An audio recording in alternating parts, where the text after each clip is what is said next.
Hello, hello. We are back live again. Today we're going through some probability and counting questions. So hopefully this is some good revision material for you. TeaFormula's with us again. Hello. Buongiorno. Buongiorno. How are you today? I am good. How are you? Yeah, I'm kind of looking forward to the live stream. I like these kind of hangout sessions. It's nice when people drop in and kind of we talk about mathematics. And Yes, indeed. Highlight of my day. yeah, it's good. Hello HA, hello Hamna Ali. Welcome. Alrighty, so we've got 3 questions on the screen right now. I think, well, the one we can start off with is kind of the fun one, the picture. A new hotel has 100 rooms. It needs numbers on the doors. How many number 1s are needed? Anybody have any idea? Last live stream before your mocks. Okay.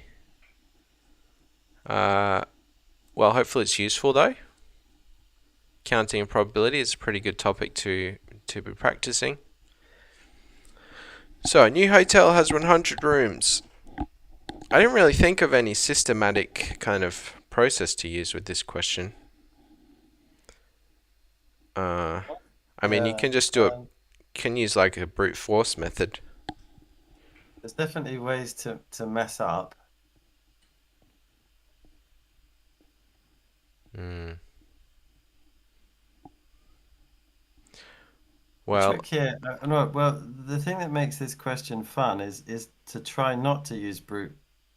Well, it's still brute force in a way, but try to do it with memory rather than writing it down.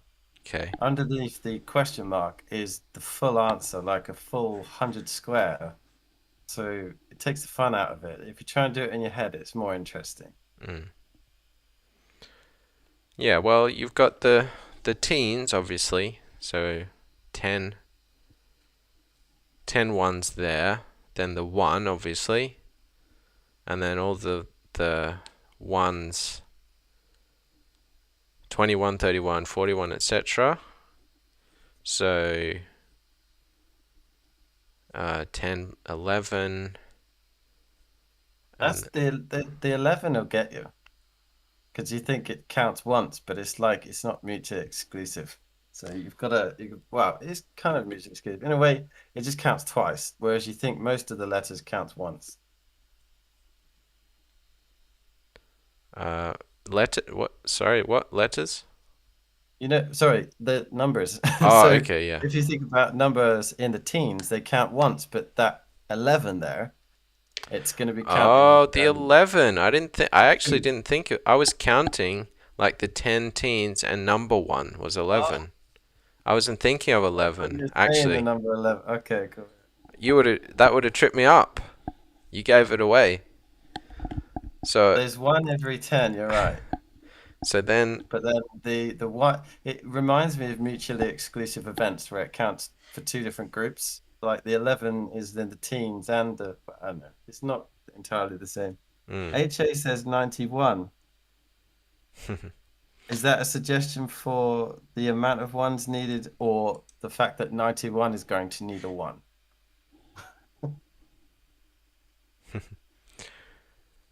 Yeah, so yeah, I would have forgotten the 2 ones in 11 and probably would have got 20. You know, the strangest thing, people forget the one in 11 that's extra, and they forget the number one in 100 because they're so focused on the one every 10. Mm. Yeah, I didn't forget the 1 in 100 Oh, because you're like basically me. One of them. I was thinking 10 ones in the teens, then the number 1, then 10 ones from 21 to 100. And I would have forgotten the 2 ones in 11. Alright, shall we reveal the answer? It's time. It's there. Move images. There we go. Dun, dun, dun, dun, dun, dun. Okay. Is there a pattern emoji? Oh no, it's not so much a pattern. There we have it. Boom. There we go. So, 1, 2, 3, 4, 5, 6, 7, 8, 9, 10. Oh, there is 10 ones from. Oh no, yeah, I was counting 10.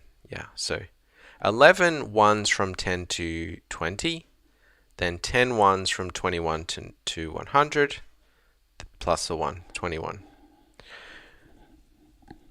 That number again, 21. Nice. Do you remember that phase where people started saying 21 as if they were saying something naughty? 21. Like, It's from that meme. is it from a meme? Yeah, because like every 10, time. 10 plus 19. What's 10 plus 19? 21. Okay. I'm just thinking, like, how, in a sense, do we get to that point? Because I don't know if I'd Oh, yeah, start 9 plus seeing it 10, sorry. more, What because did I say? 21 seems to be the answer a lot now, and it might be psychological.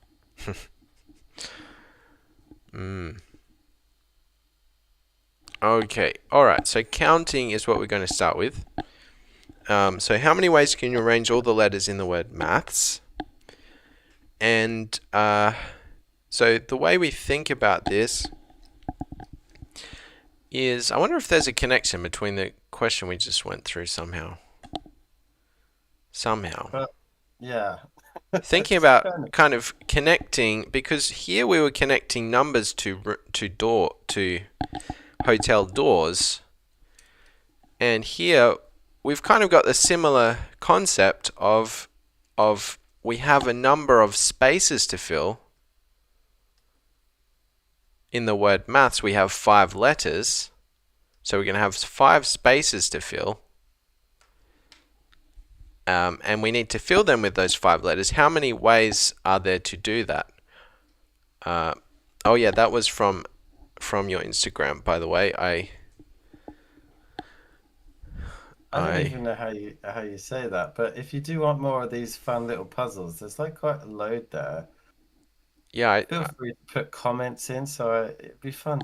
it's really Right, so fun. Corey, I was just trying to do that in the background quietly. So Well, I was just going to say it's a fun Instagram to flip through. There's all these questions like that one. thanks. Okay, so we have our 5 doors that we're trying to fill with letters. And then we think about how many possible letters we can fit in each space. So I'm going to throw away the analogy now. Let's think about these as spaces. So in the first space, I have M, A, T, H, S. I have all 5 letters to choose from. So in that first space, I have 5 options. And in the second space, now I've used the M. You can think about, well, we're getting rid of that M now. We have 4 letters to choose from. So we have 4 options in the second space of our word. And then we keep going with this process. How many letters left? Well, there's T, H, or S I could choose from. So there's 3 letters to choose from in the third space. How many left? What do you think I'm going to put here? Well, H or S I could choose from. So 2 spaces in that second last spot. And then there's only going to be 1 option left. After I fill in the other 4 spaces, well, it's kind of, I guess, misleading to cross the letters out in that way, because in that first space I could have chosen an S first, and then a T, then an H, then an A or something. But the order doesn't really matter. It doesn't matter which letter you're choosing, but after you choose 4 letters, you're only going to have one letter left. And, well, you can think, so I'm going to say we multiply these. And there's a couple reasons why we multiply. One way to think about it is to think of it as a tree branch. So on my first pick, I've got 5 options to choose from. That choice, I only have 4 branches coming off that one. And so when you make a branching kind of tree, a tree branch like this, you're multiplying as you go. You're multiplying the number of options you're creating. So that's one way to think about why we multiply these numbers together. But there you go. So how many ways to arrange all the letters in the word maths? 5 times 4 times 3 times 2 times 1, which is 120.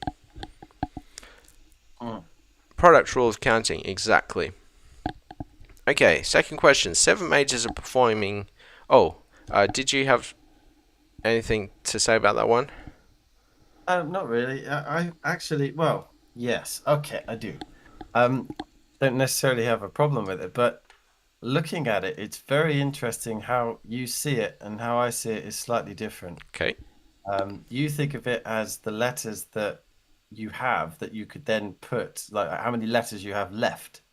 But I think about it as how many places I have when I want to place my first letter, which I would leave as a generic whatever letter it is. It's just very interesting difference.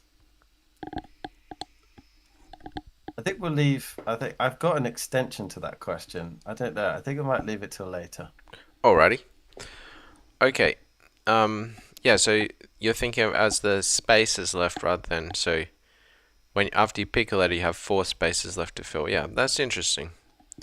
In a sense, like you think of this, I've got a letter to put down. So how many options do I have? I've got, I don't write it in the boxes either. I just sort of write, so I've got 5. And then what's left? Or well, the next letter that goes in, it doesn't matter which one, has got 4 options that it could go in, etc. So it's sort of a generic letter and how many options I have left to fill. It's an interesting difference. Yeah. And that's maybe a better way to think about it, probably. It might just be here or there, I don't know. Alrighty. Okay, so next example. 7 majors are performing in a magic competition. How many ways can a gold, silver, and bronze wand be awarded? Okay, so we're going to use a similar concept again. So this time, think of this as a podium. How many places on the podium? 3 places. 1 for gold, 1 for silver, 1 for bronze. So once we award the gold, well, how many spots do we have to award a gold? See, I'm tripping up a little bit with that analogy. So I'm going to continue. Can I just say I'm unfamiliar with this competition. I don't know if I've ever seen it before. What, you haven't heard of the famous magic competition? Yeah, no, I didn't know anything about it. I assumed that the gold, silver, and bronze are they're like medals. Yeah. Oh, sorry. I thought everyone knew about the magic competition. Yeah. So the gold, silver, and bronze ones are just like gold, silver, and gold, silver, and bronze medals. So they get one person gets a gold medal, a gold wand for winning. Then the second gets a silver wand, and the third gets a bronze wand. Very cool. Are you a secret wizard? I thought we talked about this. I don't know. This is very Can't talk fun. about this Okay. on a live stream. No. All right. So it's completely made up, by the way. No, there's no such thing as a magic competition. Oh, look at the loyalty with HA. You're a lucky guy. There's no such thing. That's a shame. Just completely made up.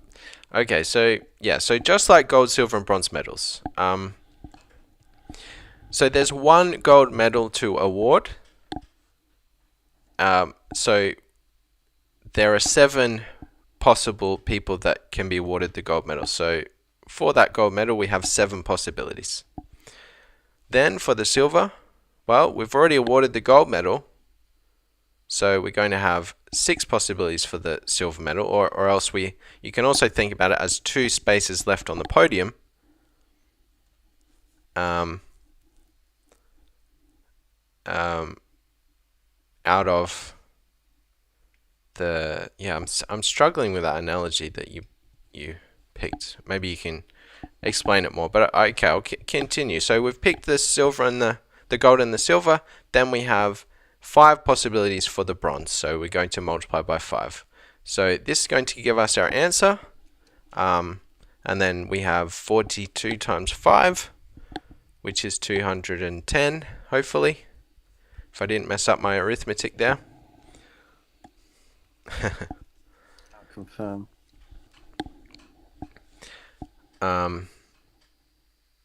So yeah, that's how you're doing that kind of question. So I'm just curious. So you were saying how you were talking about the spaces left. Yeah, because I And I think was how struggling many to ways use. can I rearrange it? I don't think about them as words as such. I think about them as I'm just trying to find where I put here is my pen. I think about them as spaces on a shelf. So I generally learnt this in terms of objects. So we could say that there's sort of unique objects, and it's how many different ways can I place them on the shelf. So I think, well, my first set of option, I'm going to get some space here. The razor. And we're going to need 5. Okay, so maybe one more. What could we do? An hourglass. So, like, I think if I've got to put these in unique different combinations, I can put my circle down in one of 5 places to begin with. In other words, like that circle could appear in 5 different places at any one of these combinations. And then my second one, this, let's say it could go there, but it did have 4 options. So what about this example where we have the. I know. I think in the same way. I'm thinking about it in the same way. This is less about being able to. I'm trying to think about this in a way which doesn't use NCR, which I know Yeah. we're trying to avoid. So Because I would you would use. probably think about it as, or another way to think about it is the 7 factorial possibilities. I'm going to bring that word up, factorial. Maybe some people don't know what I mean when I say factorial. That's fine. But maybe you'd be thinking about it in that way, divided by the 4 factorial, or possibly. Yeah, because there'll be 2 groups. There'll be ways to pick 3 people. Because it seems to me that it doesn't matter which order these 3 are in. There's just 3 people are going to be picked. Yep. Using factorial terms, you can have it like there's 22 footballers and you could pick 11 of them, meaning that you've split that group into 22 in total, 11 that are picked and 11 that aren't picked. Like, therefore, there's 2 distinct groups. It doesn't matter how many individuals there are, there's just people on the podium or people that are not on the podium. Yes. Yep. Alrighty. So let's go on to. Yeah, I'm just. Get rid of my mess. No, it's good. It's just. It's good to see the extension, but I don't want anyone studying GCSEs to worry too much, because we are going a little bit beyond what you need to know. So, but it is also good to. Definitely for GCSE, But it is I good to see see that. that. And I think when it comes to the math challenges, though, that would be the extra that maybe they throw in Yep. despite GCSE. Alright, so an exam style question using this idea. It says a pet shop has 7 guppy fish, 13 tetra fish, 5 angelfish. David is going to choose one of the following combinations of fish: a guppy fish and an angelfish, or a tetra fish and an angelfish, or a guppy fish, a tetra fish, and an angelfish. Show there are 555 different ways for David to choose his fish. So Fish. I'd never heard of a tetra fish before. I think I've heard of an angelfish and a guppy fish. I'm fairly confident there's at least a million fish I don't never heard of.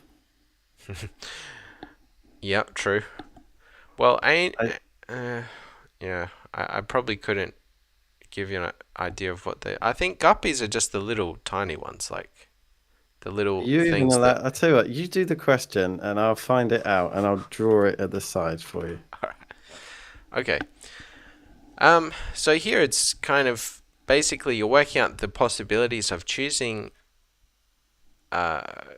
using counting to work out the number of ways of choosing these fish, and then you're adding them together. So it's not too complicated, So we want to work out the number of ways of choosing a guppy fish and an angelfish. Okay, so we've got 7 guppy fish and 5 angelfish. So it's really just that simple. We've got 2 choices, 7 possibilities, and then 5 multiplied by 5 possibilities. So that's going to give you 35 ways of choosing a guppy fish and angelfish. What about a tetrafish and angelfish? Maybe you can do this one, given that I just went through a very similar example. A tetrafish, we've got 13 tetrafish, and an angelfish, 5 angelfish, so 13 times 5.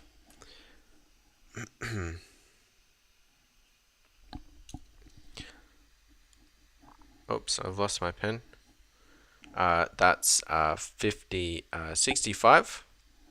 And then for the 3 fish, the guppy fish, tetrafish, and angelfish, we're going to multiply, all the possibilities. So 7 times 13 times 5, which is 65 times 7, 420 plus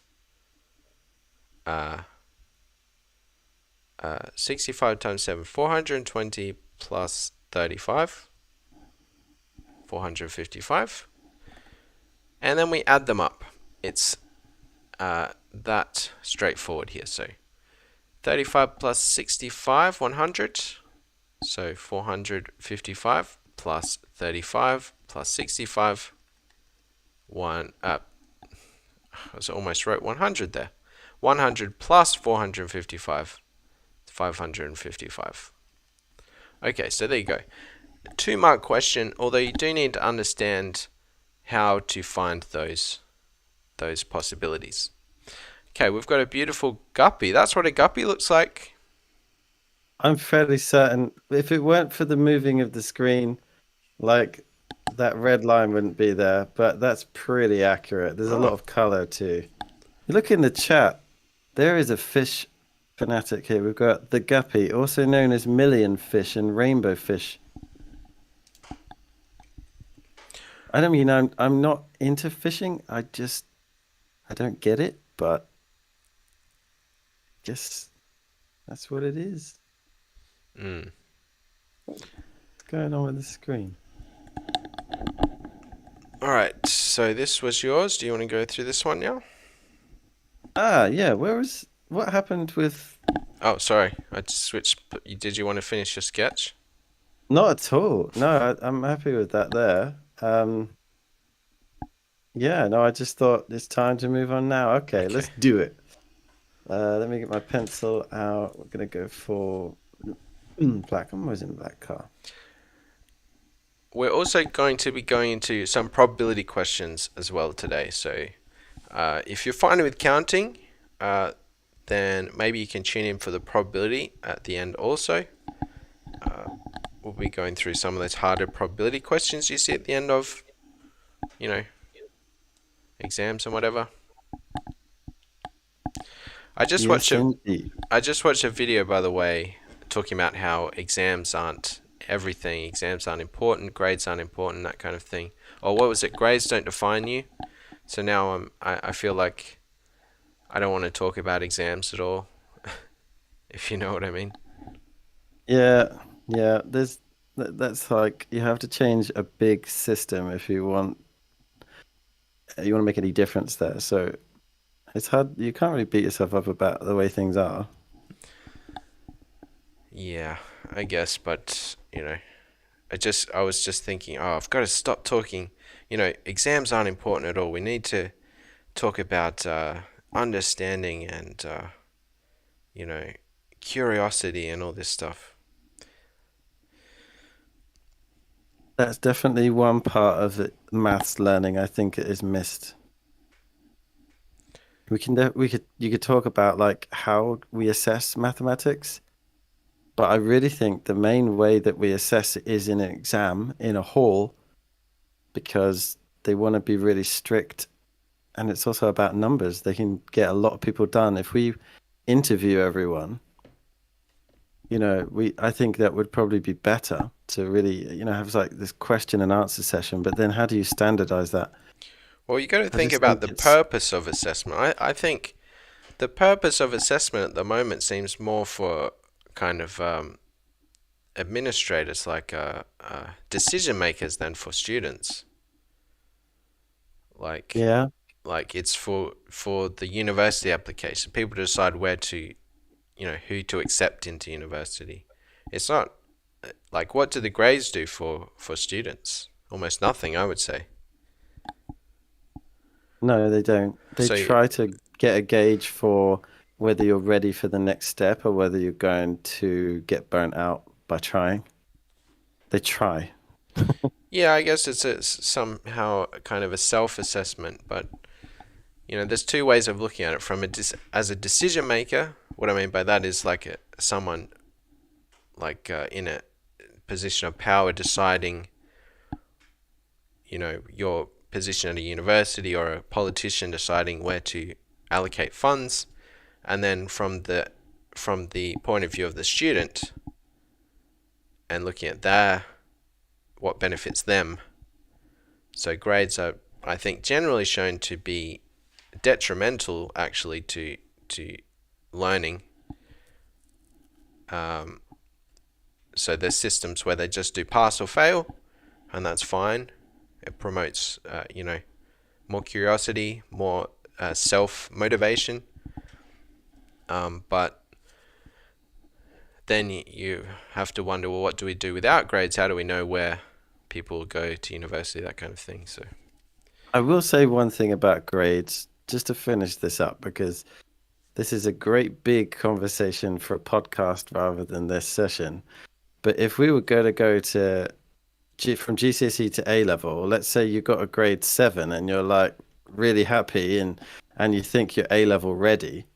Well, you can get a grade 7 and not even be good at any topic that would give you an advantage at A level. For example, algebra, quadratics, or I could tell you the main topics that you really need for A level study, right? I've got a whole diagnostic test on it. And you can still get a really good grade at GCSE and not be ready for A level, right? So what a grade 7 means is totally different. And we have to run a separate test, a little diagnostic test, usually, just to just see like what level are you really at in terms of the skills we need. What I guess I'm saying is that GCSE is not really 100% the best determinant as to whether you're going to do well at A level. Although we go scream and talk about, oh, you need this grade and this grade at that level, and it's a bit of a joke, really. So HA says my mock grades decide which sixth form I'm going to. I'm just curious, would you be happy with the pass fail, or do you appreciate that grading system? What do you think? With the pass If fail, anyone in I the would be chat wants to happy, chime in, and I'd be I would interested. run my own diagnostic anyway. Yeah, yeah. Um, Because GCSE is what we call fun. It's a lot of memory-based stuff. It's not really maths. Quite a bit of A level is not really maths. I know we're kidding ourselves thinking it is, but when we get onto what is real maths, I pass don't fail would know. be I much think better. Yeah. GCSE, you should encourage a positive attitude around it at the least. Mm. Yeah, I think. Yeah. Anyways, we can continue. Maybe we can talk about it more at the end. I don't know. But yeah. Merci beaucoup, ma sœur. Okay, Jackson makes a 4-digit number using all of these cards. There's a caveat. How many different numbers that are greater than 6,000 can Jackson make? Well, that's when it starts to get annoying. So your first brute force idea is, okay, well, which numbers are above 6,000? Let's start making them and testing them. But then we could be a bit, I don't know, a bit more clever about it, I suppose. You can clearly see that the number at the front here, the 6, is going to be the determining factor. If we had a number which was bigger than that at the front, then it's going to be bigger than 6,000. And it can't be 2, therefore it's going to be 7, 8, or 9 at the front. And as long as that's the case, then we have a number bigger than 6,000. And then we just have to worry about those particular scenarios. Here's my method again from earlier. Imagine, let's take the 7 at the front. So we have 7. Does it matter what comes afterwards? Not really. So we have those that we have for 7, which is a restriction. We could call it 1 because we're saying it has to be there. But for the rest part, how many different combinations are we going to have? We're going to have a possible 3 available for our next digit, could be either 2, 8, or 9. And then another restriction, we've only got 2 spaces left for that one. So I'm looking at this as the 7 and then the rearrangements of the other letters. So that's going to be 6. So 6 possibilities when 7's at the front. But I think we're going to find the same thing happens if we put 8 at the front. 8 being there definitely above 6,000. But the rest of the letters, it doesn't matter. We're going to have the one restriction there. 3 for the next one, 2, and then 1. So again, we'll have 6. But you have a similar situation with the 9. And well, that's all we really can do is think about what happens to that first one. It can't be 2. So it's those 3. We've got another 6.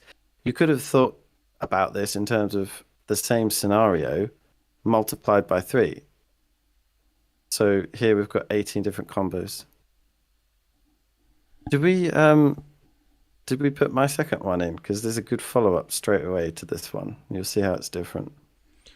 I Or should I don't think clear so, this but one? we can put it to this page if you want. Yeah, let's clear this one. I'll clear images and clear drawings. And then we'll go for this one. I think it would be this one.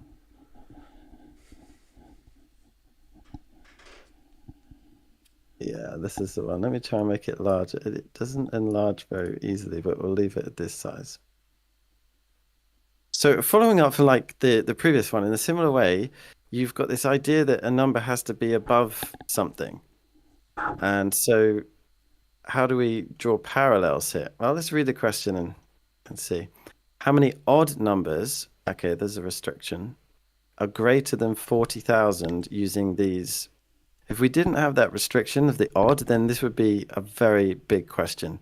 But thankfully, that odd allows us, it sort of restricts a little bit about what's going to happen. If there are restrictions about where something's going to be, then it's finite in its application. So let's consider some of these. Again, 40,000, we couldn't put 1 or 2 at the start because that would be, not above 40,000. So it's going to have to be either 6, 7, or 8. So we can explore them one at a time. So if we had 6 at the start, and we've got our 1, 2, 5. No, I suppose we could put 5 places there to think about it. If we had 6 at the start, this is awful handwriting because I think I'm getting away with it, but I'm really not. So I'm going to slow it down and try and make it more legible. Okay, so if we have 6 at the start, that means 6 is out of action. And we also need to make sure that this number is odd. So it needs to end in an odd. So what possibilities do we have here? So it could be 6 that ends with a 7. And it could be 6 for a start and end with a 1. So with 2 restrictions, it means that we have a 6 at the start and a 7, or we have a 6 at the start and a 1. Meaning the only 3 we have to think about, or should we say we don't really care about the order, are all the different ways that the middle ones could be rearranged such that the 6 and the 1 stay there, or the 6 and the 7. And as we saw before, this is going to be 3 times 2 times 1. There is actually a quick way of writing that. And I don't know if I'm going to upset somebody by saying this, but just, I think it's roughly okay to know. This is a mathematical thing called a factorial. So eventually this will become very fluid for you, but at GCSE, maybe not so necessary, but it's just a curiosity. 3 times 2 times 1. Well, to put it this way, you'll never see that notation in an exam, so you don't have to know it, but that is true. It's good to know, but you don't have to know anything about factorials for GCSE mathematics, so don't stress if you haven't seen that before. And the same thing is going to happen with the 6 and the 1. Thankfully, we've got these 2 restrictions, which means the middle numbers could be whatever they want. So we could put the 3 up for the first. Well, what have we got? We've got 6 and 1 out of the picture. So we've got 2, 7, and 8. And let's say we start with 2. It can go in one of 3 places. The 7's got 2 places left, or the 8. Sorry, that's meant to be 1. Here's for saying what you're writing at the same time. So we'll think about what they are. We've got 6 possibilities here and 6 possibilities here. So it doesn't matter about these fixed ones. Now look to the next one. We've got 7 at the start. And if there's 7 at the beginning, is the only other way is if we end with a 1. That's definitely above 40,000, but there's no other odd numbers left. So in the same way, we can set this up. And we have, again, doesn't matter which order, 3 times 2 times 1. So we've got 6 possibilities. Suppose you could put these into sections. Where 6 has started, we have 12. Where 7 has started, we have 6. And then finally, where 8 is at the start, it doesn't matter how it starts, but that definitely ensure that it's above 40,000. And it must end with either one of the odds. So end in a 7 or 8, start and end with a 1. I think that's, I've not missed one. And without doing all this, you can see that the 8 and the 7 is going to be fixed, and then we'll have 3, 2, 1. That's going to be a 1, not a 2. So you can see we've got another 6 and another 6 there. So in total, well, we've exhausted it already because it can't start with 1 and 2, and we've done the 6, 7, and 8 with their endings. So in total, we've got 30 different combinations. This is doing it without writing every single number out. And it's doing it in such a way that we're being clever about the restrictions. Because there is such a thing at GCSE called sample space.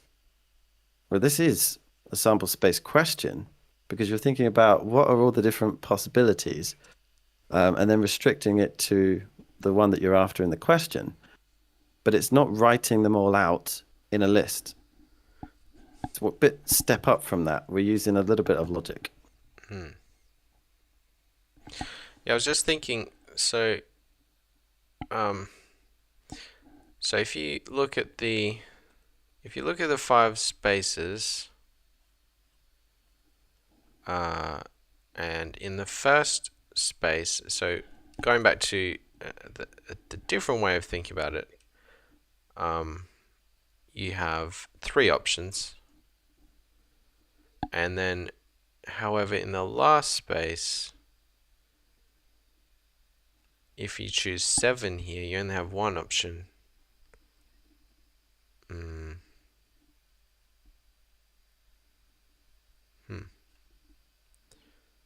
3.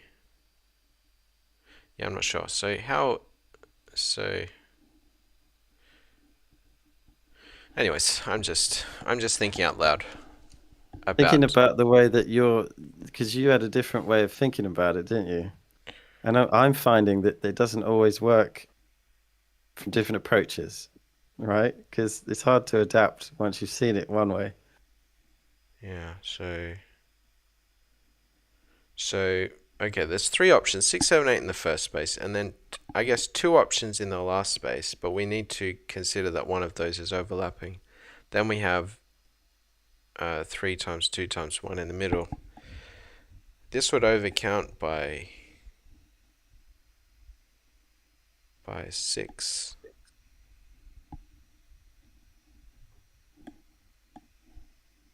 Interesting. Anyways, yeah, that was good. Okay, so do you have any more examples you want to go through, or? I do. I feel like I've got combinatorics questions, and so I don't know. Let's just bang through some ones really quickly. Get rid of my ones out of the way. Then we can get onto the probability. Always my favorite. There's that. No, that's we'll bring that up another time. I don't know if you saw that come up. I've not seen this one before. Maybe we could have a look at it together. You can you can sort of look at it with fresh eyes. I'm not going to sort of go through it. I'm just going to talk it through. But how is it similar to the previous one? Is what I'm interested in. I just saw it just now, and I thought, well, let's have a go. Claire, So David, Jean, and Richard are queuing for the bus. In how many different ways can they line up in a single file, one behind the other, without Jean being last? Okay. I see Claire, David, Jean, and Richard as sort of unique objects, Mm-hmm. right? I feel like this would pertain better to your. Well, you could definitely adapt this to your way of doing it because it was similar to the letters. But there's a restriction on this one, right? So we just Mm-hmm. have to use carefully. J cannot be in the last position. Yeah, so you Jean have cannot be last. three. So if we call this last, J can occur here, or here, but not at the end. So I feel like I would go through those three scenarios. I would call that first, second, third, and fourth. And I would say, what about when J is first? That's a restriction. And then I've got three after it, which it doesn't really matter which order they're in, as long as, Jean isn't last, which they are not. So I've got three options, then two, and then one. So six. It might be the same when there comes second. I don't know. But we've got,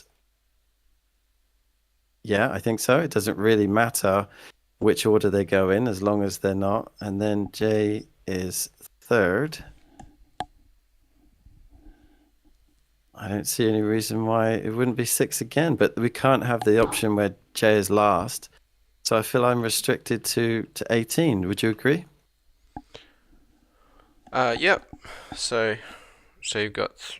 Okay, so we think of this as the last space. Then we have three choices: Claire, David, or Jean. Claire, David, or Richard. Then in the next space, again we have three options because now we can choose Jean, then two, then one. So 18. That's right, yeah. That works. Cool. Cool. All right. Should we jump into some probability? We could, as long as you're okay to move on from looking at that, the idea of bottle. Oh yeah. So If you okay. want Let's to, I jump. can print that up now. Would you want to? So we looked at how many ways to arrange the letters in maths, and this is really nice because all the letters are different. But what if we have a word like that has two letters the same, like bottle? So what do we do there?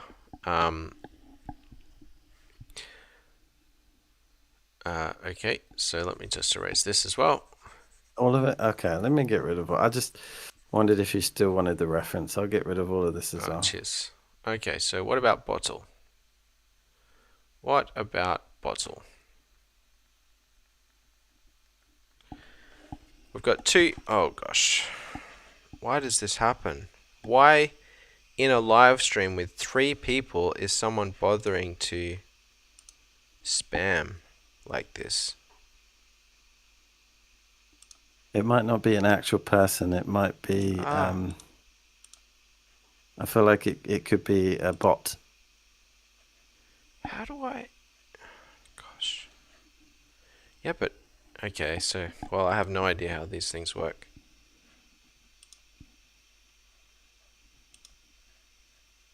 Okay, did I accidentally?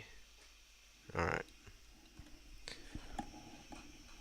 Yeah, 3 factorial. Yeah, Okay, so HA is actually twigging on something here, which is really cool to see. He's saying factorials are really common in these questions, and you're exactly right. Once you learn about a little bit more about this topic, you learn, in fact, the whole thing can be generalized very nicely with factorials. We don't teach about factorials in GCSEs because we just start learning about the topic. But once you learn more about combinations and counting, you learn, in fact, factorials are incredibly useful for this topic. But we're not going to really go into that today. Again, this is a GCSE aimed for GCSE students, but we can kind of hint towards that as to it's secretly because we're trying to encourage everyone to take A-level maths. So you have to take A-level maths to find out, and it's a good lesson. It's good fun. yeah, I mean, it's I get excited, like, I feel like, you know, in my weird brain, I think, how can anybody not be excited about taking A-level maths? I mean, there's so much cool stuff in there, but at the same time, I understand not everyone's so interested in mathematics. Some people are very not interested in mathematics, but yeah, that's kind of the way I feel. Like, wow, you can learn about factorials and you can learn about combinations and permutations and probability. So fun. Okay. I wonder if all those aspiring mathematicians out there realize that mathematics is a philosophy, and it's the ideas that are really exciting. I think sometimes it can be misbranded as a different, like maybe Well, yeah. physics So like, or yeah. There's always just mathematics is just arithmetic or something. Yeah, but it's like you can sit down and have a really deep philosophical discussion about mathematics, and oh that's some of the yeah. most fun stuff about the topic. Although, well, it's not always that productive, but it's still fun. Ay, Okay. ay.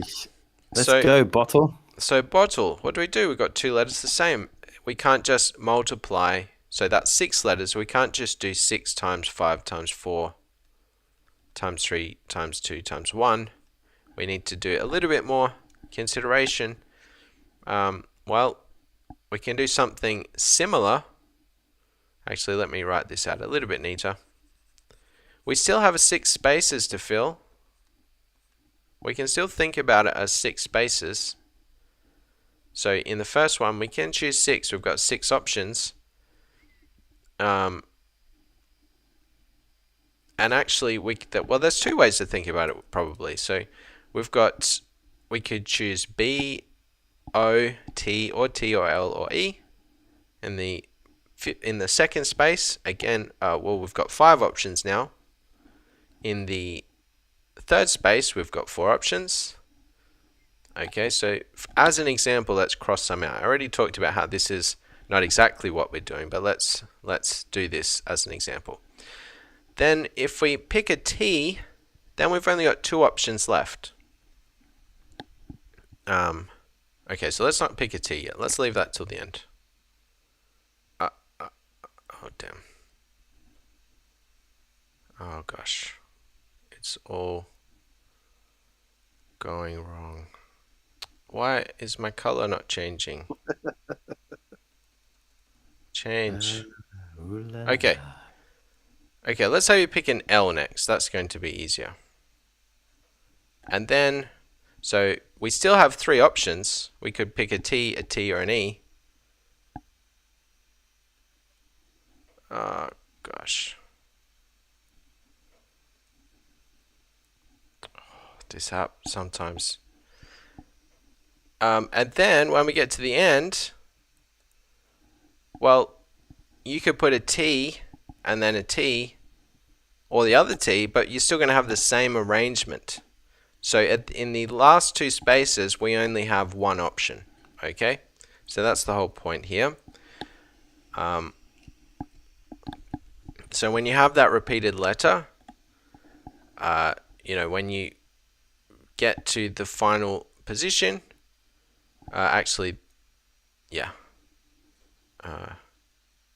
when you get to that final position, you're only going to have 1 option. There's another way to say that is,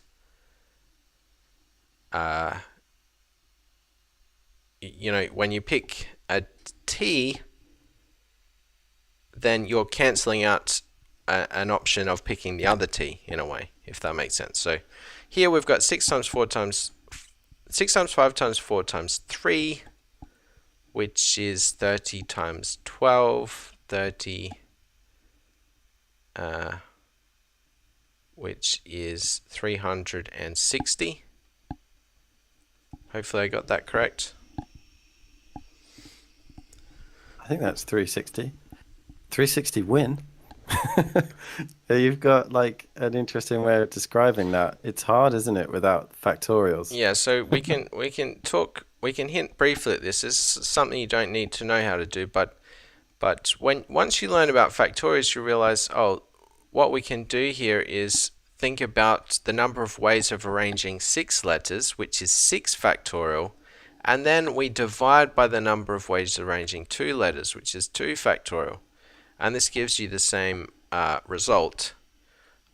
So that's just kind of, I guess, hinting at how you might be doing this in the future, and kind of why we don't go too deeply into this topic, because it gets difficult without this idea of factorials to do these problems. So we stick with more basic problems in GCSEs, but there's kind of a hint towards where you could go next with this topic. All right. Yes. All right, we're done with counting, which kind of sounds a bit sort of basic, but it is, it's complicated in a lot of ways with these words, I tell you. Yeah, they're kind of just worded problems, right? So we're going to start off with something, pretty simple, just to warm up. Although, having said that, when I say simple, I'm not counting for all the reading you have to do with these questions. But yeah, we just got a tree diagram here. So one weekend, the Keddy family is going to do a sports quiz and a music quiz. The probability that the family will win the sports quiz is 0.3. Probability that the family will win the music quiz is 0.35. Complete the probability tree diagram. So, probabilities need to add up to 1. The probability of not winning here, if the probability of winning is 0.3, the probability of not winning is 0.7. Okay, so they need to add up to 1. In the music quiz, if the probability of winning is 0.35, the probability of not winning is 0.65. Okay, and then the same down here. So all you had to do there was fill in those spaces. For part B, it says work out the probability that the Keddy family will win both the sports quiz and the music quiz. Okay, I'll give you a moment to think about that if you're watching live. Maybe you can give us some feedback. What do you think? Any ideas? What would you do?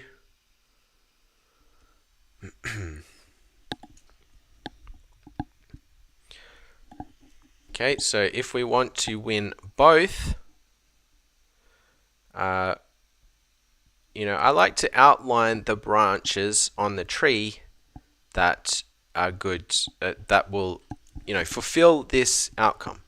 So you want to win both the sports quiz and the music quiz. Well, there's actually only one branch that does this, right? It's this one here. And then you need to know what to do with these numbers. Okay, so let's say the probability of winning sports quiz. Well, let's just write the whole thing out.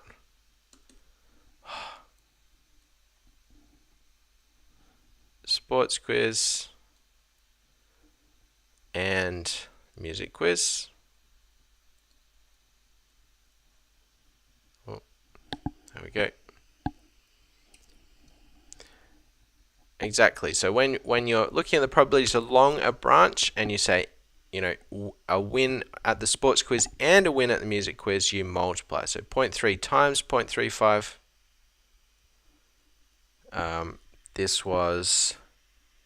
This was from a non-calculator exam, actually. So we have to do this without a calculator, but it's not too difficult. You can imagine this as 3 times 35. So, yeah, 3 times 35, that's 70 plus 35 equals 105. Then we need to divide by, we multiplied by 1,000, so we need to divide by 1,000. So that's 0.105. Okay, Keyword and. Is Azul welcome? Hi. Yes, I'm Australian. Not currently in Australia, but yes. Okay. The next question was, okay, so I need to clear off another page. Clear drawings, clear images, and then we'll load up this one here. Was it this one? Damn, I can't read them.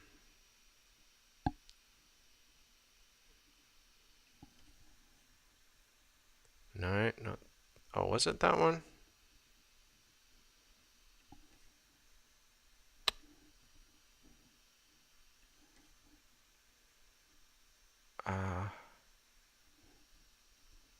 I guess I'm missing a question. Alright, we'll jump to this one anyway. Okay. Okie dokie. 0.105 was the answer there. Alright, next one. Alfie has 11 cards. He has 3 blue cards, 7 green cards, and 1 white card. Alfie takes at random 2 of these cards. Work out the probability that he takes cards of different colors. Alright, so there is actually a little bit of counting involved in this question, in a way. Teeny bit. And there is kind of a connection between counting and probability. That's kind of why we did these together. So I'm going to, no, I'm not going to draw, I'm just going to draw cards. Actually, yeah, let's do different colors. It'll make it a little bit easier. And I've forgotten how to do it.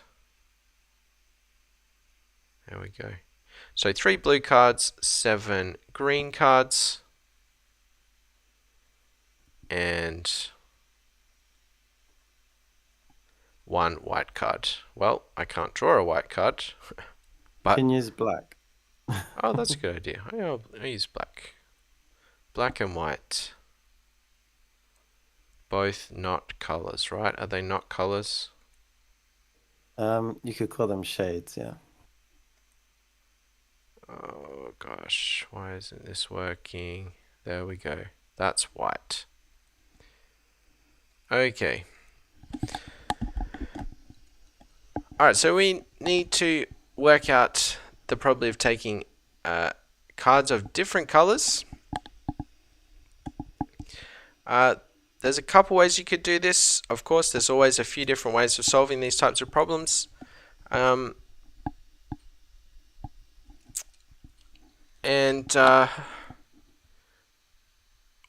I could suggest we could start by considering the total number of possibilities. That's one place to start. You could think of the number of ways of choosing 2 different colors. But I'm going to start, well, actually I'm going to do it in two different ways. I'm going to do a tree diagram, then I'll suggest a way you could do this without a tree diagram. Okay, so if you want to set up a tree diagram for this question, and I suggest this is a way to go if you're not particularly confident with this topic, then go with the tree diagram. It's really going to help you. So on the first pick, we have 3 possibilities. We could pick a blue, a green, and then a white. And then on the second pick, again, we have those same 3 possibilities. Okay, so blue, green, white, blue, green, white, etc. Okay, so what is the probability of picking a blue on the first pick? Well, that's the number of blue cards out of the total. We've got 11 cards in total, so that's 3 out of 11. Green, 7 out of 11, and then white, 1 out of 11. Then if I pick a blue on the second pick, after picking a blue, I'll have 6 blues left out of 10. Green will be, I'll still have 7 greens out of 10, and then white, I'll still have 1 white out of 10. Blue here, after picking a green first, I'll have 3 left out of 10. green will be 7 left out of 10. And then, oh, sorry, that will be 6 because I already picked a green. So 6 out of 10. And then white will be 1 out of 10. Then if I pick a white first, hopefully you can fill these in. You're thinking ahead. How many blues left? 3 out of 10. 7. Oh, I mixed the letters up there for some reason. Let me put them around the other way. Green.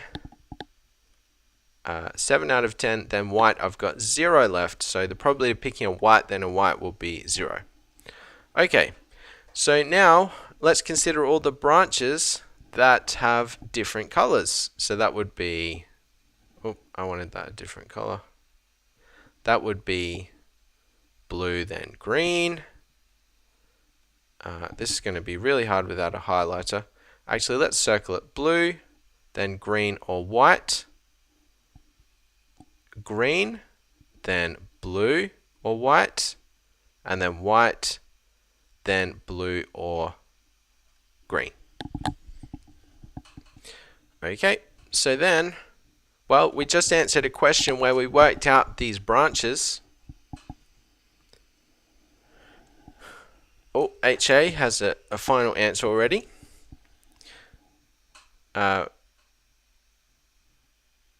Anybody else agree with him? Disagree?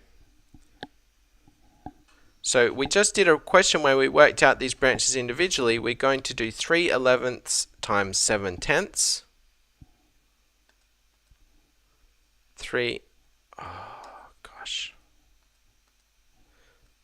3/11 times 7/10 plus, now when we have different branches we add them together, 3/11 times 1/10, so that's the blue then the white. Then we're adding on a green then a blue, so 7/11 multiplied by 3/10, then 7/11 multiplied by 1/10, so that's the green then the white. Then we're adding on, I'll put some brackets around these just so it's a bit clearer.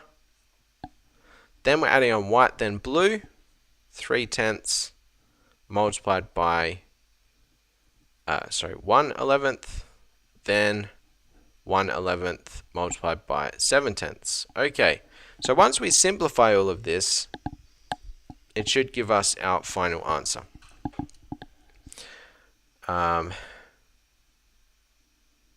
And you could do some clever factorizing here, but, well, however you want to do this arithmetic will be fine, but you notice a lot of these are the same, like 3 times 7 on 11 times 10, 3 times 7 times 11 on 10, and then here 3 times 1 on 11 on 11 times 10, and those are the same as well. So you could also think about it as 2. You could do some factoring. There's different ways to do this. But let's do it like 2 times 3 times 7 on 110. Well, let's write that as 21. So here I'm looking at the fact that I've got 2 lots of 311 times 7 on 10, so I'm multiplying that by 2. 7 times 3 is 21, 11 times 10 is 110, plus 2 lots of 7 on 110, plus 2 lots of 3 on 110. And then if you do this arithmetic, we have 42 plus 14 plus 6 on 110. 42 plus 6, 48, 58, 62 on 110, which does simplify to 31 on 55. Okay, so well done, HA. So that's your final answer. Let's talk about another way to do this. This is totally fine, and what I would suggest you do if you're not, if you want kind of a foolproof method to answer these questions, this will almost always work for GCSE probability using a tree diagram. There's no questions really that go beyond needing a tree diagram. But let's talk about it another way you could do this. So if you think about the possibilities of picking two colors,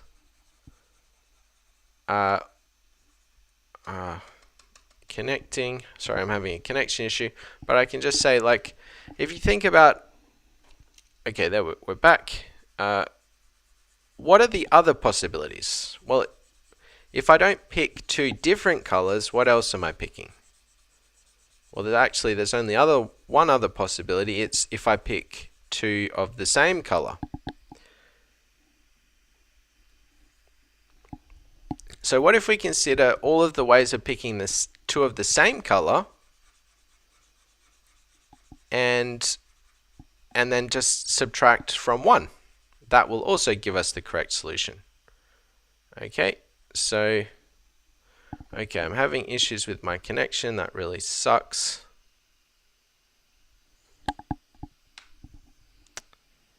Are you still there, by the way? Hello, hello. TeaFormula? Hello, hello. Yeah. Okay, still there. Okay, I Yeah, was can you wondering hear if me my now? internet completely dropped out or not.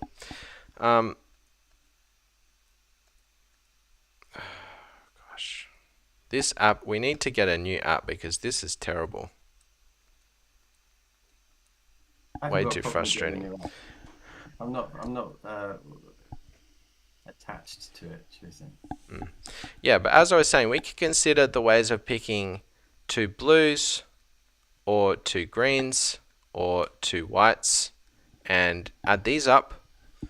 So this is going to be a blue times a blue is 3 on 11 times 2 on 10 plus 7 on 11 times 6 on 10 plus a white, and the white is impossible because there's only one white, so that'll be 0. Here we get 6 on 110 plus 42 on 110. This is 48 on 110. Then to get the possible ways of picking two different colors,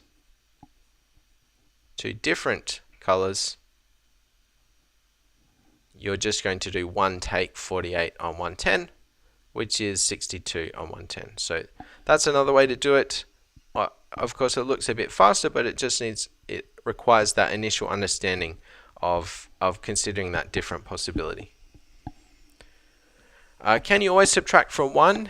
It depends. So here we can subtract from 1 because the only other possible way of picking these cards is if you pick either two different, because we're doing two picks, you can either pick two of the same color or two of different colors. Okay, so here we could do one take this probability. Excuse me. But it's not always the case that if you just consider one outcome that something else will be one subtract that. You need to consider if that is all of the possibilities. But the principle here is that probabilities need to add to 1. So all the probabilities need to add to 1. And if you have considered all of the probabilities, then yes, you can use this principle of all outcomes need to add to 1. Okay. Do we have another question? I'm not sure. I think you lost a question just a minute ago, so if you could find that one, you do. Then I can get some more.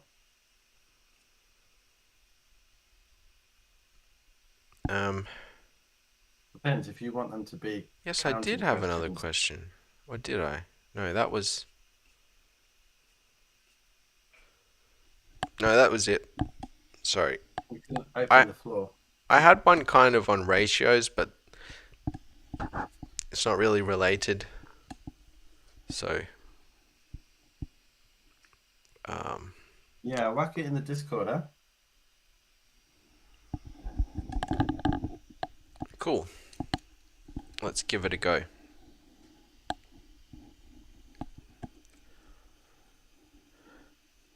This is like our examination. We don't know what's going to come up. Okay, if anyone has any other questions, then feel free to put them in the chat. Jolly good go. I'm not. So when you say conditional probability, you mean questions like this one we just went through, or somehow different?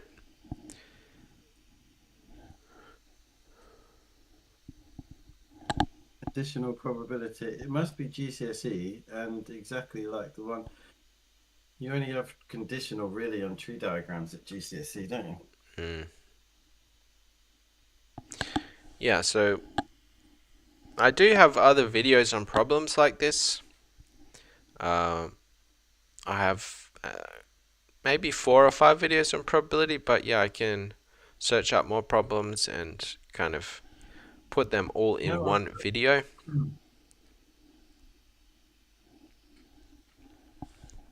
So was there a problem? I was thinking Madass.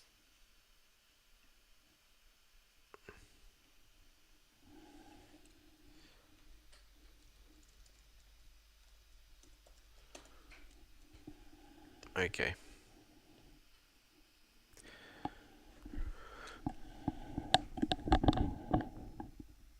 Well, that wasn't too bad. We went through counting and probability. Seems like counting isn't really an issue in GCSEs. It's quite basic, Yeah. really. I feel like there were sometimes you have to use a bit of logic, which seems a little bit more like proof, because you're using the idea of what defines an odd number.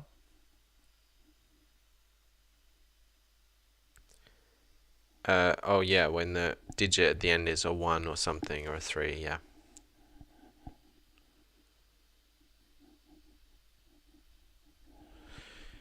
Yep, yep, yep. Alright.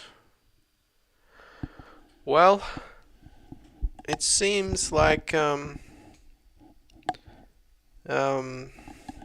not sure. In the last live stream, the November exams were coming up. So there was quite a few people joining in. HA has got a mock coming up for sure. Mm. But Yeah, maybe all the mocks for this year are almost done, possibly. I've got a Hannah's Sweet style question here. Oh, has it come through? Oh, 2.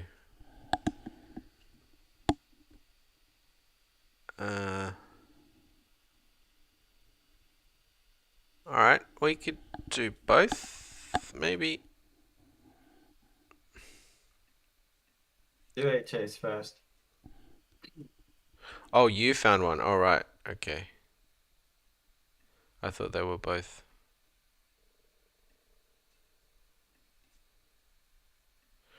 Okay. Can you upload? Do you mind uploading it? Yeah, I'm just doing that now.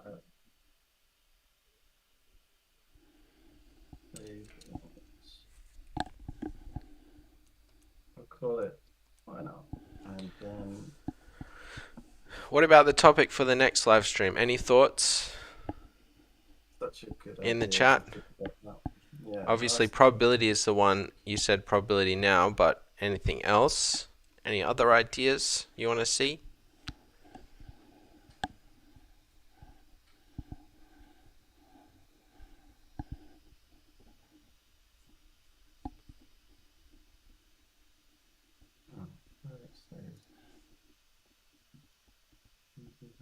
File extension.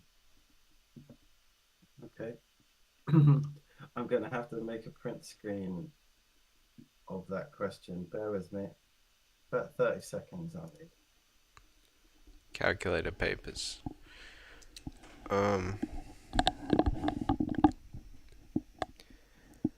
So you probably heard this before. There's really no difference between the topics from paper to paper other than you get a calculator.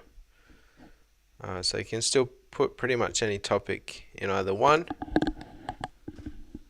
and really just the calculations are different, so they'll be asking you to calculate harder problems. But yeah, I understand what you mean, like what to be prepared for the second paper. Okay, so there are some red counters and some white counters in a bag. At the start, 8 of the counters are red, the rest of the counters are white. Okay, so we don't know how many in total. Alfie takes at random a counter from the bag. He does not put the counter back in the bag. Alfie then takes at random another counter from the bag. Probability of the first count Alfie takes is white and the second count Alfie takes is red is 40 over 153. Work out the number of white counters in the bag at the start.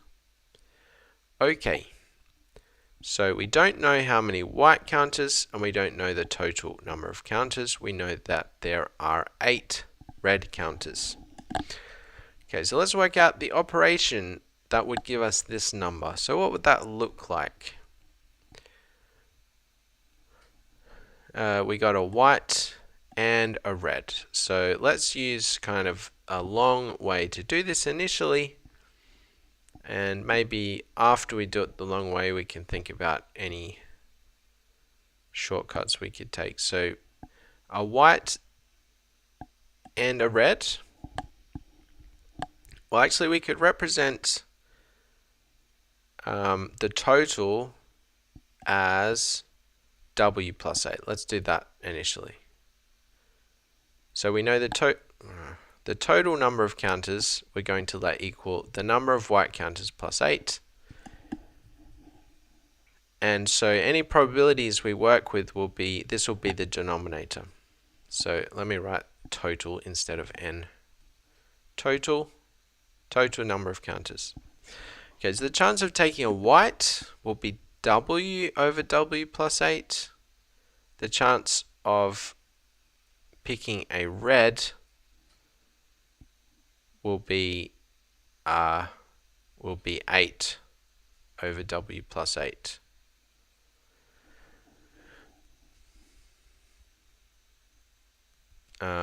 Is it as simple as that? Is there anything else we need to, because they've told us the first counter is white and the second counter is red. So actually we don't need to consider the other arrangement. So this is 40 over 153. And this is one equation with one unknown, which is W. So I think this is as far as we have to go. Let's continue. So we're multiplying these fractions, so we're going to get 8W over W. Well, let's put brackets around them. And expand them out. So you know how to expand double brackets? That's W squared plus 16W plus 8 squared is 64.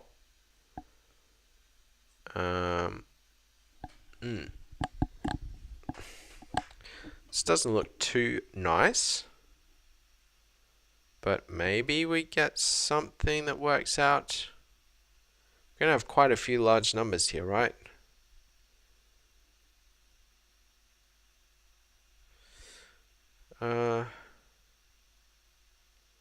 Yeah, this is... Oh, alright, so let's work with the numbers we have. So we're going to have, if we do some cross multiplication here to get rid of these fractions. There's possibly a way to do this with ratios, I'm thinking. Possibly an easier way to do it. But okay, let's continue for now. So multiply this whole thing by 40. So we're going to get 40W squared plus 40 times 16. That's 640 W plus 40 times 64. That's 2,000 and 560. Ugh. And then we're going to get 153 times 8. That's 820 1224. Someone please check my numbers. I was just trying to upload the other question. And possibly we can divide this whole thing by 40. That would be really nice. So if we do 2560 take 1224, is that divisible by 40? Good numbers. Let me double check my maths here. Okay, that was correct. So 2560 take, I'm doing this with the calculator now. It is not divisible by 40. That's a shame. I was hoping to get rid of this 40 here, make it nice and clean. I'm just using the solving quadratics function on my calculator, which you're allowed in the GCSE. If this was I mean, imagine this would be a calculator paper if we're using these kind of numbers. Okay,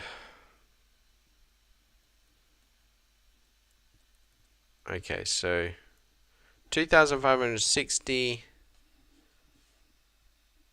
take 1224 was Hold on, 1336.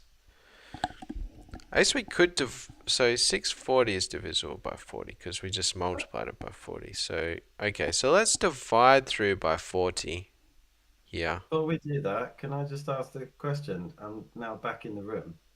Okay. You know where it says that Alfie doesn't replace it? Have we taken into account that the denominator goes down by 1? Oh, true. Yeah. So this should be 7. Thank you. Mahi, welcome. Yeah, this could easily be on a paper too. Definitely. Okay, so this needs to be 15 and 56. Now the numbers get even worse. What can you do? It's just. Oh, this was a Right. W, by the way. I'll tell you what, I'll use calculator for you. 8 times No. 153. Hang on, just slow down a second. Let me catch up. So 40 times 15. 40 times 15, 400, 600.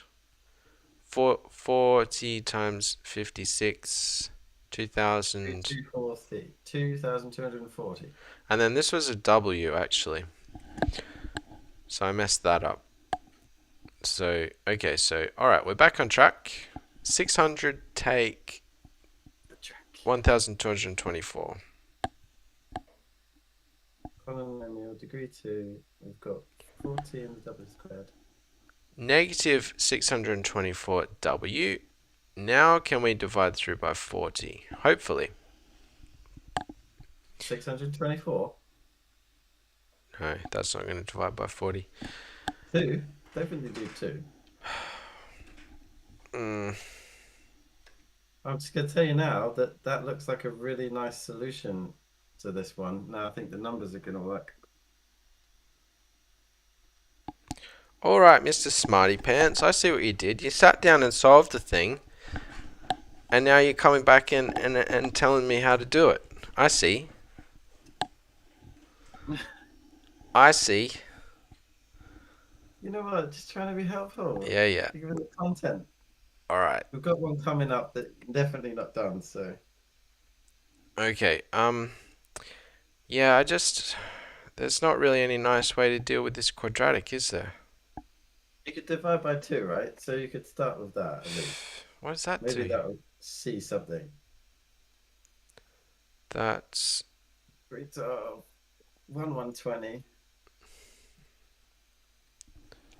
Well, it looks like you could divide by 4. I should have said 4. So here we go again. 10W squared.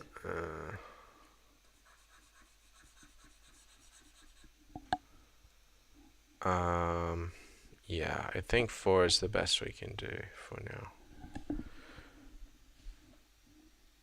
Okay. 156. 2240 divided by 4. 560. I guess we could do 10. So we could have done 20. No? No, we couldn't have. Couldn't have been 20. Have you got the numbers right? What did I divide by? 4, 312. 4 and then, oh, 8. Sorry, we could have divided by, no, not 8.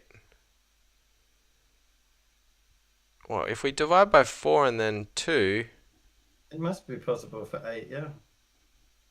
oh yeah, we could have divided by 8. Okay, anyway, let's divide by 2 again. You This do know must be that there's a riveting. calculator that solves this like right from the beginning, and they're allowed it. Yeah, sure. This is much better though. Look at that. We could do this. Yeah. I was just thinking, I like thinking, is there an easy way to simplify equations? It's interesting to me. Okay, so we have this thing. I don't see any simple way to do that. Definitely not in the realms of the times tables that we're used to. I mean, what do? You've got complete the square. You'd have to factorize out of 5. That doesn't come out of the 78 very nicely, but it's still possible. I would prefer that than the quadratic formula.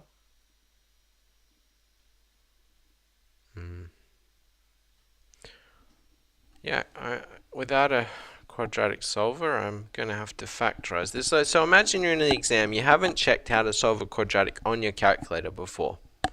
What do you do with this? Well, you either use the quadratic formula, which is probably the easiest way actually with a calculator. You But there's, probably mentioned I do have videos on how to do that. yeah, If you're check out. interested. So that's a good point actually. You should know how to solve this on your calculator before you go to an exam. So check out TeaFormula's channel before your calculator exams to see how to solve a quadratic on your calculator. You won't have to sit there struggling like I am right now. What an advert. So you do 70 times 4. That's the only factors I can think of. Yeah, I'm not going to be able to factorize this. Why am I even bothering?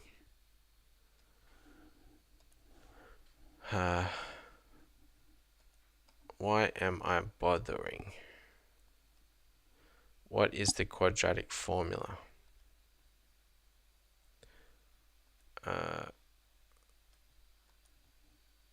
Something plus or minus the square root of b squared take 4ac over 2a. I always forget this initial thing. Is it b? No, it's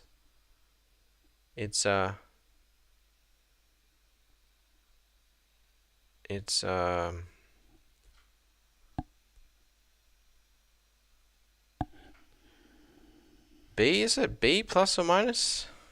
Is that right? Oh, sorry. It's yeah, minus b Negative b, yeah, I was thinking plus negative b. minus square b squared minus 4ac over 2a. Good, you got it. I've recently learnt about a really short way of doing this, but I'm not going to share it now. Circle theorems. We did circle theorems in a live stream already. We did indeed. There's infinite Everyone's amount saying of negative b, theorems out negative there. b. Okay. So many questions we could do. So, you had a suggestion? Well, I think there's no reason why we can't do circle theorems again. Circle theorems again? Well, I feel like knowing the theorems Fun. is a little bit boring, but picking one question couldn't hurt. I have to put this into a calculator now? I could put it, yeah, I could put it. Oh, I'm just going to put it into the calculator using the quadratic equation mode, and you'll get that the first solution is 10, and the second is a fraction 5.6. Nice. And you can obviously, anyway, you carry on. I won't. I'm doing it the old-fashioned way. So this radical here is 22. Okay, so wow, okay, so that works out pretty nicely. That's either, so we either get b equal to 100 on 10, Was it W? or 56 on 10. Huh? Oh, W, sorry. W. I don't know where it would be. That's correct, right? So you got that's fine. I get the same numbers. Yeah, yeah. Yeah, so 100 on 10 is 10. Now let's think about the context of this question. Well, can we have 5.6 counters? Remember, we're talking about counters, they're discrete values.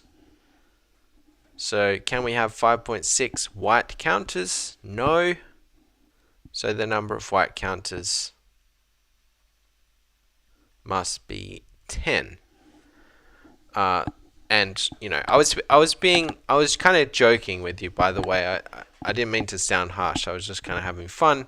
I appreciate you were like double checking my working. Oh, moi? Me? Yeah. Oh, I could tell you're being a silly goose. I could tell. Yeah. All right. I have the 2022 past papers. I've already done all the other ones. Oh, what do you mean paper 2 revision? Oh, okay. All right. Yeah, okay. So I noticed how much faster you did that with your calculator. Again, that would suggest people should check out how to solve that on a calculator. All right. Any other questions? I put one in the chat that I would liken to Hannah's Sweets because it's got a bit of quadratic action in it, and I don't think anyone here would have done it already. What do you think? There's another probability one, but I could set you off on that. All right. So Fancy? do you want to upload it, or do you want to go through it? We could do a bit together. But yeah, sure. I could definitely get going now. What did I call it? Did I call it 6? No, I haven't uploaded it yet. Called 7. There we go. Nice, nice. Okay, there we go. You can read it and then we can get started maybe. All right. A bag contains 3 black and n red balls. A ball is drawn at random from the bag. Its color is noted and it is then put back in the bag. Okay, write down an expression in terms of n for the probability of drawing a black ball. Okay, so should we start with part A then? Because there's quite a bit of information there we need to think about how to represent. Yes, indeed. So I guess the first thing I would write down is black equals 3. Turning the English sentences into mathematics. That's kind of an important first step. Red equals n. We don't know what that is. It's some variable, and then the total is going to be 3 plus n. Okay, what next? Okay, that's an interesting start indeed. That's about right, isn't it? So the first step is to look at, I mean, this is obviously people are watching this for the first time. You haven't actually seen this before. The hardest bit, in my opinion, is always going to be the starting point. And I feel like the way that you set that up there is really useful. And people may not think of doing that first. You know, just write down the facts of what you know and what you don't know, for sure. So write down an expression in terms of n for the probability of drawing a black ball. So we use a little bit of probability speak. This is going to be the, should we call it the number of black balls over the total number of balls in general. So using the fundamentals of the facts that we know already, that will give us an expression um, of this. Sorry, I mixed up the 3 and the n there, but in n plus 3. Oh, that's done, really. I think that's Mm-hmm. question number 1. Okay, so part A. That's what it's asking for, isn't it, really? Mm-hmm. So prove that the probability of drawing a red ball cannot possibly equal 3 over 2. What kind of absurdity is this? Let's have a think. There must be some sort of equivalence that doesn't make sense, I'm thinking. Well, if we draw a red ball, that's going to be the equivalent. Well, to find it, it's the number of red balls, isn't it? Over the total again. And if we think about what we know from previous, we can draw from that again. We've got n is the number of red balls, and again, the total is n plus 3. But now we have to prove that this cannot equal 3 over 8. Isn't it like that last question that we just did? The n here has to be an integer because it's the number of, right? So I think there might be an absurdity here. What I mean is something that doesn't make sense. If we just perhaps take this and equate it to what they're saying it can't be equal to, right? So Mm-hmm. let's say if it is equal to this, then this would be really nice, and there will be a value of n.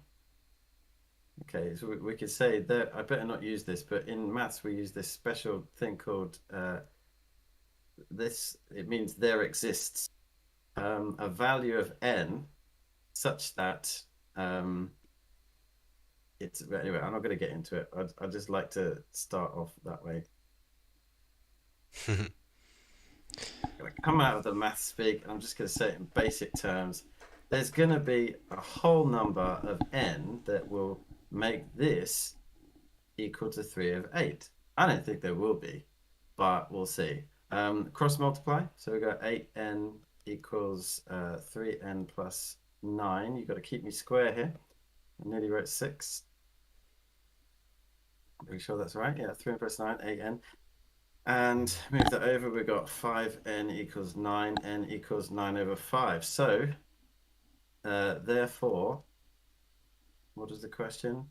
Yeah, the probability of red cannot equal 3 over 8 because it would have to be a nice whole number for it to work. Mm-hmm. Well, how do you think? What do you think about that? Very That's nice. pushing the boundaries of GCSE, I'd say. Um, It's sort of that's AS level when we're looking at sequences to see if something. Well, actually, it's not really because when we're looking to see if a number is in a sequence, we look to see if it's a whole integer or not, right? no. This could definitely come. That question could be in a GCSE exam. It would be hard, but it would could be in there. Yes, indeed. It's a good one. All right. You loving the next one? Look at this. After. After a Oh, sorry. ball is drawn out and replaced back into the bag. So that's replacement for you. You'll watch out for that one there because that's not conditional. It's hard enough without that. Replace it back into the bag. A second ball is drawn out. Given that the probability of drawing balls with different colors is 4 over 9, prove that this is, yeah, definitely Hannah's sweets, right? Because they say like, well, where does that come from? I'm in a mindset of using probability, and bam, you're gonna get hit with a quadratic there. You know, watch out below. I think what I'll do is I'll clear all of this drawing because I need space more than anything right now, and we'll get going with this. Unless you fancy it, you see a road through, or not. I mean, I'm happy to do it. I think I can see a method. Yep. Go ahead. That's All fine. right, off we go, laddie. I'm going to actually approach this in terms of just visualizing it with the tree diagram, I think. So um, we've got two options. And from previous, we found that these were the probabilities of those particular ones. Now, if we then draw from the bag after replacing, they're going to be the same again. So if I just draw one of those, for example, nothing's changed. But you No, can imagine a question where it has changed. That would be a bit more awful, wouldn't it? And we got the same for the bottom side. I find it really helpful when I do tree diagrams to have this sort of habit that every time I do it a certain way by, let me get rid of this if I can, yep, whereby I will write the sample space at the end of each branch. It just sort of helps to lead on to other questions. So this branch would be BB, BR. I don't know, what do you think of when you think of these letters? I think BB, I don't know, maybe baby, BR, battle rifle, okay. RB, Robert the Bruce, and RR, I don't know, recurrence relation. Isn't that weird what comes to mind? I would Nothing, play these literally things with nothing car came to my mind. registrations. I just think, what word comes to mind straight away? Yeah. I don't know. Call me weird. Call me weird, but just don't tell me. Now, at the end of each of these, we've got certain scenarios which are going to be useful or not to us. Remember, going across the tree diagram, B and B is going to have like a multiplication effect. So just to give you the first one, we're going to multiply the two tops of the numerators. That's going to be 9. And on the bottom, we're going to have n plus 3 all squared. So that's the method that we're going to go for. But before I go and do it all, could be worse, I suppose. I'm going to refocus on what I'm trying to find. Given that the probability of drawing different colors, so I'm actually focused on BR and RB only. I've got a feeling they might be the same thing twice, um, but we shall see. We shall see. Um, First one, we've got 3 times n, so that's 3n, and then n plus 3 all squared. Second one, same thing, yeah, 3 times n all over n plus 3 all squared. So this is like the same method as your normal tree diagrams, and you'll be really happy with it if you've practiced that enough. You can extend it to what we might call an abstract idea here, because we're dealing with algebra, right? It's like, what would we do if they were real numbers? And like, if you're happy with that, it applies upwards. The probability of drawing 2 balls is 4/9. So basically, we're looking at adding these two together, because to draw 2 would be the 2 that we've got there added together, because it's this or this. Let's give a new space for that. We've got 3n over n plus 3 squared twice. We could make it that 6n, couldn't you, I suppose? But anyway, we're going to just say that when we add those together, it's got to be equal. Where are we at here? Yeah, it's saying that that's going to be equal to 4/9. I should do that straight away. 6n over n plus 3 squared equals 4/9. Yeah, I'm happy with that. Something looking like what we're trying to prove, right? The quadratic. These will work out quite nicely. I'm going to stop there because I want space. Let's see if I can make an eraser huge enough to not bother me about erasing all of this. Right, I'm not going to waste too much time. I'm going to get to there, and that'll be it. Back to pencil.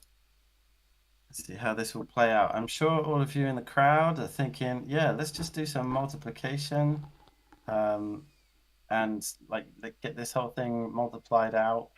We're probably going to end up with what we've got on the left, but I would say don't cheat. Don't just write the answer now and say, obviously. You have to show at least a few individual steps before we get there. So 4n plus 3 squared, and going to expand. I'd probably do it this way first. So n squared plus 6n plus 9, and then 54n. What we're looking to get is 2n squared. So at this point, we can slow down a bit and think, right, we haven't got 2n squared, we've got 4. So maybe we could divide by 2, and that's going to do the job. So 25 becomes 27. And if we did it early like this, it kind of makes our life a bit easier anyway. Now, 2n squared has to be positive, so we're going to keep it this side, which means this one's going to move over for me. And that should be it there. And I do have 0 on this side. If it bothers you, you can do that. And actually, the statement's true. I know it's not asking for that, but let's get rid of that. And little tip, if you want to be cheeky in the exam, let's say you want to get the examiner on side, and it shows that you're a bit of a maths lover. You can put QED at the end of any proof. It's the Latin for as required. So it might be a little nod to any examiner if you think it's not going so well. Show him you're part of the maths club. We got What did that stand for last again? one. Q quid. You're gonna read. I don't know the Latin. Don't quote me on it. So I'll check. I don't speak Latin, I don't know what it so I stands couldn't for. pronounce it, but it's Latin. If you look it up, you can have fun trying to, I don't know, figure that out. Quod erat demonstrandum. I think Quod, if you read that again, like it kind of makes sense, doesn't it? Demonstrandum, like you've demonstrated, which yeah? was to be demonstrated. Yeah. Modern days, we just say as required. Or as my university lecturer used to say, proof done. He thought he was very cool, I think. Well, there's two schools of thought on QED. It can be thought of as a little bit of a smart aleck. Like, especially if you get something wrong and you're at QED, it can look kind of Oh, just imagine. awkward. Yeah. Sad times. Please, And anyone in the because exam.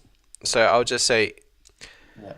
um, AJ says the therefore sign. Yeah, therefore sign is awesome. But so in mathematics, there's this weird phenomenon of like people thinking they prove things when they actually don't prove something. Like there's this famous problem called Fermat's last theorem, and before that was proved, a lot of people come out with these like one-page proofs of the problem and then write QED. So QED kind of has a bit of a bad reputation in a way because mathematics does attract people that, you know. Anyway, I think were you referring to Fermat himself when he sort of said I've well, proved it and then he died? yeah, he said Yeah. I proved, but I can't fit it in the margin of this book. Is the proof is too long to fit in the margin. But weirdly, everything that he said was true turned out to be true. Like he never said, like he had a theory. He had a theory that 2 to the 2 to the n plus 1 is always prime. But he didn't say this was true. He said it was, a conjecture. It turned out not to be true. This is not prime when n equals 5. But everything he said he knew to be true turned out to be true, even though he didn't prove everything he said.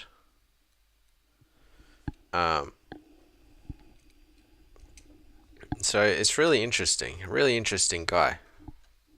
Yeah, I think so. I think it speaks to this part of our brain that knows things like without knowing. There's like, I guess, the conscious part of our brain.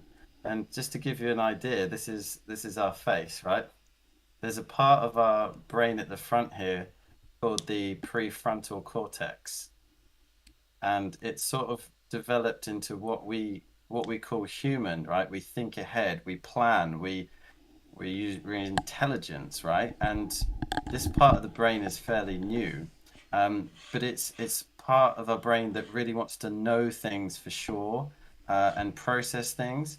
But there's a whole part of our brain which we may call the subconscious that we're not really sure how it works, but it tends to put things together, but it just doesn't speak with the prefrontal cortex very well.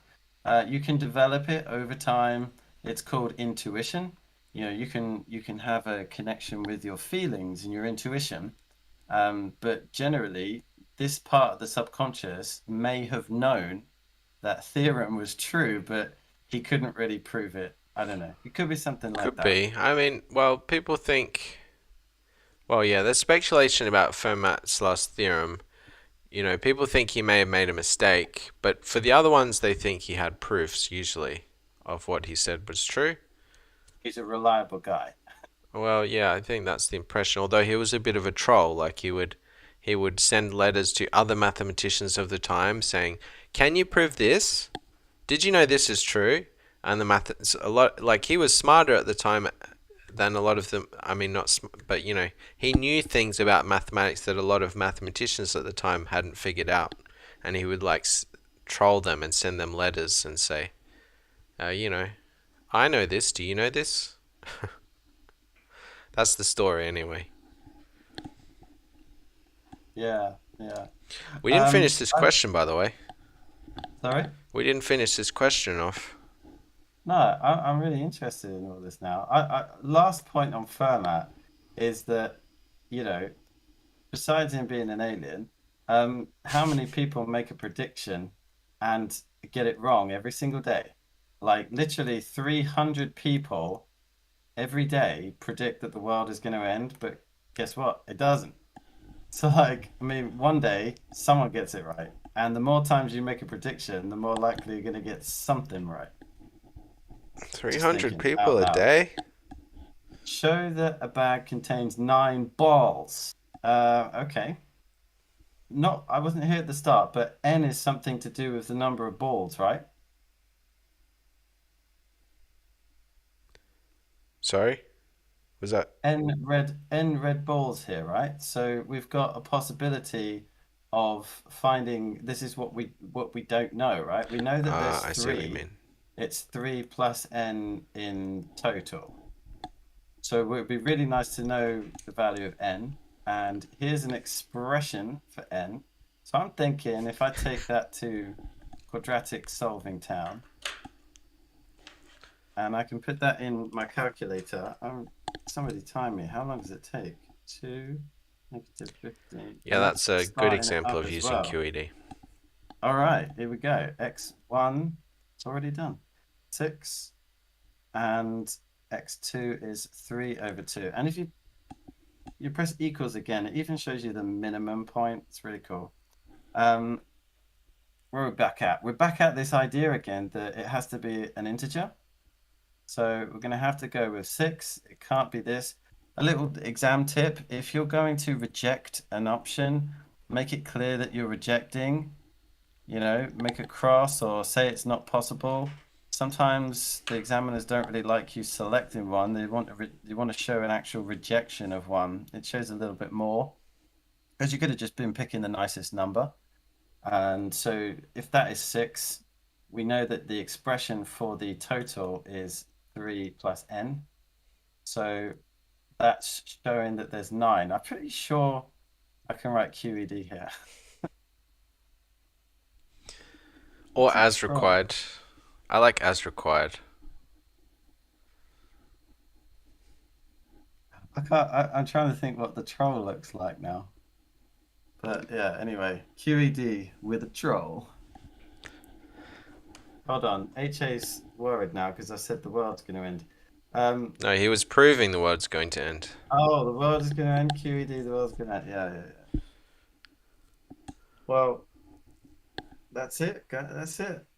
It's a pretty good question because it has a quadratic in it and it throws you off, right? And it's got an unknown. It was very similar to the one we did previously, but this one is not conditional probability. Hmm. All right. Well, it wasn't the most crowded live stream today. Sorry if you know this the questions weren't up to scratch or whatever. Let us know how we can improve. It was good to see a lot more people in here the last time. Um, you know, that was the night before an exam. I mean, we're still going to do the live streams, even if it's like just us, but it's also nice if there's more people joining in, it makes it more interactive and that kind of thing. So yeah, just if there's an issue, if you think there's something we're doing blatantly wrong, let us know. That's always really nice to hear. Just good to hear from you guys in general. Let us know what we're doing right also, so we can continue doing that. And thanks for joining in. HA, as always, you've been really supportive. We really appreciate it.